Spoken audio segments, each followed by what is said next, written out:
ప్రజలు ప్రజాస్వామ్యం గెలిచి ప్రజాపాలన ఏర్పడి కరెక్ట్గా ఒక సంవత్సరం పూర్తి చేసుకుంటున్నాం. సుపరిపాలన తొలి అడుగు పడింది. విధ్వంస పాలన నుంచి ఏకంగా వికాసం వైపు మన ప్రభుత్వం ప్రయాణం ప్రారంభించింది. కేంద్రంలో ప్రధానమంత్రి గారు, రాష్ట్రంలో గౌరవ ముఖ్యమంత్రి చంద్రబాబు నాయుడు గారి నాయకత్వంలో ఆంధ్ర రాష్ట్రంలో డబుల్ ఇంజిన్ సర్కార్ అనేది ఈరోజు నడుస్తుంది. ఒక ఉద్యోగాల విషయంలో చూస్తే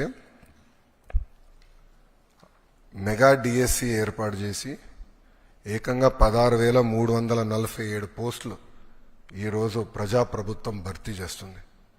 ఈ మెగా డిఎస్సిని ఎట్టి పరిస్థితులు ఆపాలని ప్రతిపక్ష పార్టీ సుమారుగా 24 కేసులు, ఈ రోజుతో 24వ కేసు కూడా డిస్మిస్ అయింది సుప్రీంకోర్టులో. 24 కేసులు వేశారు.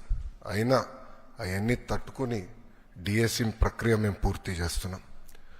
గడిచిన 10 సంవత్సరాల్లో రాని పెట్టుబడులు ఈ సంవత్సరంలో తీసుకొస్తాం జరిగింది. 9.5 లక్షల కోట్ల పెట్టుబడి, తద్వారా 8.5 లక్షల మందికి ఉద్యోగాలు కల్పించడానికి మేము ఒప్పందాలు కుదుర్చుకున్నాం. అనేక దశల్లో ఆ ఇన్వెస్ట్మెంట్స్ ఉన్నాయి. డొమెస్టిక్ ఇన్వెస్ట్మెంట్స్లో చూస్తే ఈరోజు భారతదేశంలోనే ఆంధ్ర రాష్ట్రం నంబర్ 1 ఉంది.